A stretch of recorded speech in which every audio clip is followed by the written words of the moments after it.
अब जरा बातचीत करते हैं सर, आपके जो राजनीतिक जीवन जो आपका रहा है, समाज सेवा में तो खैर आपने ये एक बहुत ही अलग डायमेंशन का काम किया है। राजनीतिक जीवन की आपकी शुरुआत कहाँ से रही और कैसा अनुभव रहा अब तक? सर मैं 99 में मैंने एनरोलमेंट मेरा एडवोकेट वाला हुआ। उसके बाद 2000 में मैंने भारतीय जनता पार्टी से पार्षद का चुनाव लड़ा। 2005 में फिर मैंने चुनाव लड़ा। फिर मैं 2010 से 2015 तक, जब ये नियम था कि पूरे शहर के लोग मिलके वोट देंगे, अच्छा, चेयरमैन के लिए? चेयरमैन के लिए, तो उस वो चेयरमैन का मैंने चुनाव लड़ा। लोगों ने मुझे खूब आशीर्वाद दिया, मैं जीत भी गया। तो राजनीतिक जीवन मेरा जो था वो मैंने 2 बार जैसे पार्षद रहा मैं नगर पालिका में, डायरेक्ट इलेक्शन में मैं चेयरमैन रहा। तो यहाँ से मेरी राजनीतिक शुरुआत हुई। तो आज आप सर आरएलपी से जुड़े हैं, प्रदेश मंत्री हैं आरएलपी में। तो सर आरएलपी ही क्यों?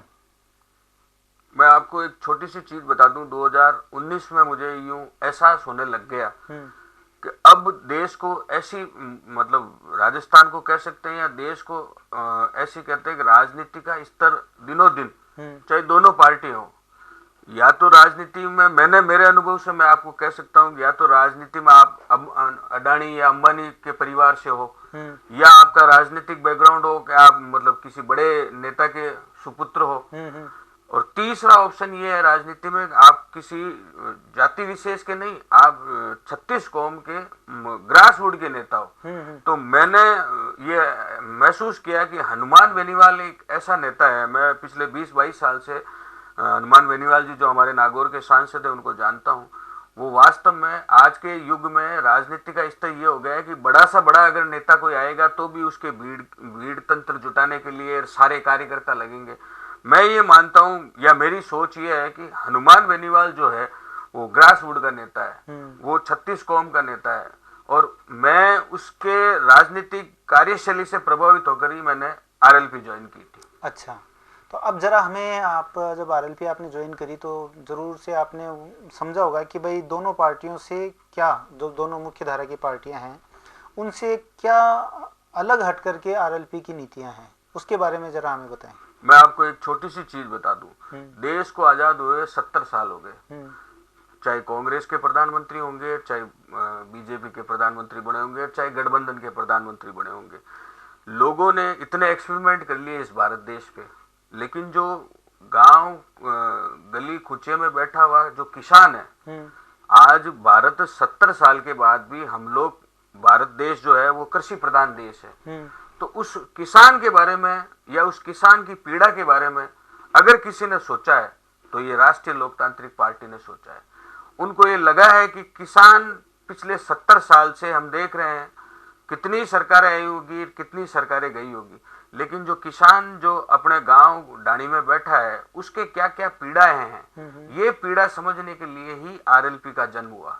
और मैं आपको एक छोटी सी चीज बता दूं, आज पूरे भारतवर्ष में अगर अपन देख लें, चाहे हमने परमाणु का भी एक्सपेरिमेंट कर दिया होगा और आज हम देश की सबसे बड़ी ताकत भी है, लेकिन फिर भी आज भी हम कृषि प्रधान देश हैं। तो मैं ये चाहता हूं, या ये हमारी राष्ट्रीय लोकतांत्रिक पार्टी ये चाहती है कि अब किसान पे एक्सपेरिमेंट होना चाहिए। हम उस किसान की आय को दुगना कैसे कर सकते हैं, हम उस किसान को जो जिस जमीन में आप अनाज अपने को दे रहा है उसकी आय को दुगना कैसे कर सकते हैं।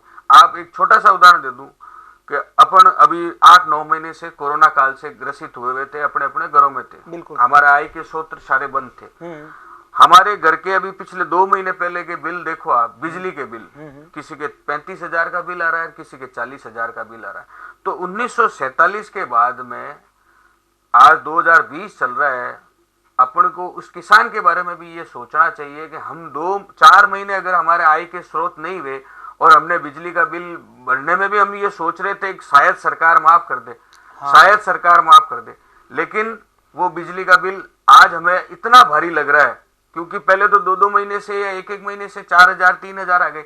इस बार मेरे घर का बिल भी अगर 40,000 आया है तो मुझे ये लग रहा है कि यार 40,000 कितना लंबा चौड़ा बिल हो गया। और 1947 के बाद में जो किसान रात दिन जो प्रकृति से भी जूझ रहा है, जो अपनी खेती से भी जूझ रहा है और सरकार से भी जूझ रहा है, सरकार के जो बिजली के बिल आते हैं चाहे किसान के खेत में फसल हुई या नहीं हुई, चाहे उसके जितना उसने खेत में अपनी मेहनत की है उतना उसको मुआवजा मिला या नहीं मिला, या उसको उसका फल मिला या नहीं मिला, लेकिन बिजली का बिल तो उतना का उतना सरकार का आ रहा है। सही बात है सर आपकी। 1, 2 या 3 महीने बिना आय के एक आम जो नागरिक है उसके लिए बिजली का बिल इतना भारी हो गया, तो उस किसान के बारे में क्या, जिसकी चलते ही फसलें चौपट हो जाती है, कभी बारिश नहीं आती, कभी वो प्रकृति से जूझ रहा है, और उसको तो वो बिल फिर भी वो उसको बिल भरना ही है। तो मैं मतलब राष्ट्रीय लोकतांत्रिक पार्टी की ये मंशा है कि उस किसान के बारे में पूरा देश सोचे, ताकि हम जिस तरीके से अपने आप को कह रहे हैं कि हमारा भारत कृषि प्रधान देश है, मोदी जी ने जरूर कहा था कि मैं किसानों की आय दुगुनी कर दूंगा। आपको मैं एक छोटी सी चीज बता दूं, जब तक हम उस खेत में बैठे हुए किसान के बारे में नहीं सोचेंगे तब तक ये भारतवर्ष और ज्यादा तरक्की नहीं कर पाएगा। तो ये आपका जो मुख्य जो मुद्दा है वो है कि भाई किसान की जो स्थिति है वो देश में सुधरनी चाहिए, क्योंकि अर्थव्यवस्था चाहे कितना सब कुछ आपने कर लिया लेकिन आज भी कृषि प्रधान ही है, देश है। बिल्कुल। और मैं आपको एक छोटी सी चीज बता दूं, अपन 2-3 महीने कोरोना काल में जिस तरीके से हमारे पास आय के 50 स्रोत हैं, लेकिन चूंकि कोरोना था और हम लोग अपने, तो 1947 के बाद में 2020 चल रहा है, वो किसान तो आज तक वही बिजली का बिल भर रहा है। उस पे कितने कोरोना के कहर आ गए, उस पे कितने प्रकृति के कहर आ गए, गरीब आदमी और गरीब हो रहा है। तो मेरे कहने का मतलब इतना ही है कि किसान जब तक सुदृढ़ नहीं होगा, और इस राष्ट्रीय लोकतांत्रिक पार्टी का पहला मूल मुद्दा यही है कि किसान को हम कैसे समृद्धशाली कर सकें, किसान भी किस तरीके से अपनी आय को दुगुना कर सके। अच्छा, हनुमान जी बेनीवाल की जो एक फॉलोइंग है उसमें यूथ जो है वो प्रमुखता से आते हैं। यूथ जो है उनके लिए वो एक आइकन है आज के वक्त में। जितने भी अपन राजनीतिज्ञों के चेहरे देखते हैं तो उनका एक चेहरा सबसे बड़ा होके सामने आता है। तो यूथ के लिए आपकी पार्टी के पास में क्या विजन है? मैं आपको एक छोटी सी चीज बता दूं, यूथ जो होता है, चाहे मेरे घर में मेरा बच्चा है 16-17 साल 18 साल उसकी उम्र है, तो वो एक तरह से सादा जल की तरह होता है। वो एक तरह से आप कह सकते हैं कि बिल्कुल सादा कागज है। अब उसकी छवि वो अपने जीवन में, चाहे टीवी के माध्यम से चाहे अखबारों के माध्यम से, वो ये समझता है, आजकल फेसबुक का ट्विटर का जमाना है, तो बच्चे समझते तो सब है। और मैं इतना ऐसा ही कह दूं कि यूथ पे जिस तरीके से जो व्यक्ति काम करेगा, जो व्यक्ति वास्तव में ग्रास रूट पे काम करेगा, तो यूथ उसकी ओर जरूर आकर्षित होंगे। लोगों को ये लगता है यार ये अपना आइकन है, ये इस तरीके से कार्य कर रहा है। मैं आपको एक छोटा सा उदाहरण दूं, आज आरपीएससी ले लो, आप कलेक्टर से लेकर आरपीएस के जितने भी एग्जाम दे रहे हो, जो हमारे यूथ से बड़े जैसे 24-25 साल के बाद में जितने भी कंपटीशन वगैरह दे रहे हैं, ऐसे व्यक्तियों की दिमाग में एक थ्योरी बैठ गई कि अगर अपनी जेब में पैसा होगा तो ही अपन इस एग्जाम को पास कर पाएंगे। उनके मन में इतनी निराशाएं आ गई है मन में। एक व्यक्ति अगर 80% नंबर ला रहा है और उसका नंबर नहीं आ रहा है, एक व्यक्ति 65-70% नंबर ला रहा है और अपने हिसाब से, चाहे आप मैं कहूँ भ्रष्टाचार इतना चरम पे है, कलेक्टर से लेके आरपीएससी तक के जितने भी एग्जाम होते हैं, लोगों को, आपको पता है मुझे पता है, 2-4 दिन बाद ये पुलिस के भी एग्जाम हो रहे हैं, तो लोगों को ये लगने लग गया कि भ्रष्टाचार इतना चरम पे है, ये जो नौकरशाही है वो सरकारों पे इतनी जबरदस्त हैवी हो गई है।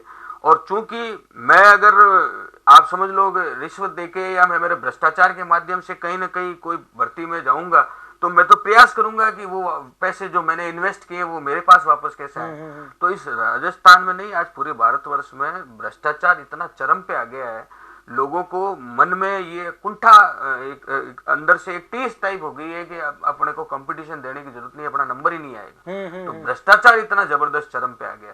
तो युवाओं को नए रोजगार मिले, युवाओं को नई ताकत मिले। मैं आपको एक छोटा सा उदाहरण दूं, इतने प्लांट लगते हैं राजस्थान में, मैं सरकारी तंत्रों की बात नहीं कर रहा हूँ, मैं सरकारों के पास में तो अभी नई नौकरियां मैं आपको जो प्राइवेट है, हाँ, जिनके बारे में आपके थोड़ा सा आपको ध्यान आकर्षित करूंगा। आज अपन नागौर जिले में 3-4 बड़े बड़े सीमेंट के प्लांट है। तो निश्चित तौर पे हमारी पार्टी ये चाहती है कि सरकार कम से कम सरकारी तंत्रों में तो लोकल को तरजीह देती है नहीं देती है, लेकिन जो प्राइवेट सेक्टर से जो बाहर से आके या अपने बड़े बड़े कारखाने लगा रहे हैं, वो अपने मजदूर भी बाहर से ला रहे हैं, वो अपने एम्प्लॉय भी बाहर से ला रहे हैं। तो जो नागौर जिले में या जो राजस्थान का रहने वाला व्यक्ति है उसको रोजगार कैसे मिलेगा? तो हमारी पार्टी का सबसे बड़ा मोटिव ये है कि हम चाहते हैं कि राजस्थान में अगर कोई भी बड़ा कारखाना या कोई भी बड़ी मिल या कोई भी प्लांट लग रहा है, उसमें ज्यादा से ज्यादा राजस्थान के युवाओं का उसमें योगदान होना चाहिए, ज्यादा से ज्यादा उसमें युवाओं को रोजगार मिलना चाहिए, वो राजस्थान के होने चाहिए। सही बात है सर, क्योंकि सरकारी नौकरियों के भरोसे ये तो अंतहीन तो है नहीं भाई, सबको तो सरकारी नौकरी मिल ही नहीं सकती है। आपके पास में एक अल्टरनेटिव पाथ होना चाहिए कि भाई यहाँ जा कर के हम हमारे यूथ को रोजगार देंगे और उनको इंगेज करेंगे किसी न किसी काम में। तो अगर मान लो लोकल लेवल पे जब सारे संसाधन हमारे यहाँ के यूज हो रहे हों, आप आते हो यहाँ पे, आप निवेश करते हो, आप हमारे संसाधन काम में लेते हो और आप पूरा मैन पावर बाहर से लेके आ जाते हो, तो फिर यहाँ के जो युवा हैं उनको रोजगार मिलेगा कहाँ से? रोजगार कहाँ से मिलेगा? तो ये आपके मतलब पार्टी का एक एजेंडा है कि अगर लोकल यहाँ पे कुछ निवेश होता है, प्लांट कोई लगा, किसी भी तरह का प्लांट लगाता है, तो उसमें वहीं के जो युवा वर्ग हैं, युवा वर्ग है, वहीं के जो लोग हैं उनको तरजीह उनके लिए बिल्कुल रोजगार उनके लिए सृजित हो। बिल्कुल सही है, ये एक अल्टरनेट हो सकता है रोजगार सृजन के लिए।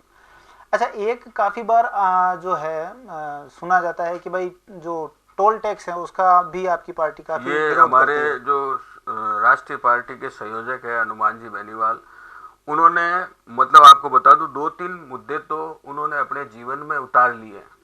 जब मैं आज जैसे 10 लाख रुपए की गाड़ी खरीदने जाता हूं, तो मेरे को रोड टैक्स, वो टैक्स, ये टैक्स सारे मिला के, सारे इंक्लूड करके मेरे से 10 साल का 5 साल का जो भी है वो सारे टैक्स एमआरपी के अंदर में टैक्सेशन सारे टैक्स जमा हो जाते हैं। तब मैंने सारा टैक्स भर दिया है, उसके बावजूद भी मैं अगर गाड़ी सड़क पे चला रहा हूँ और उस सड़क का टैक्स मैंने उस जहाँ से मैंने गाड़ी खरीदी थी वहां सारे जमा करा दिए, तो उसके बाद भी ये टोल क्यों? तो टोल मुक्त राजस्थान होना चाहिए।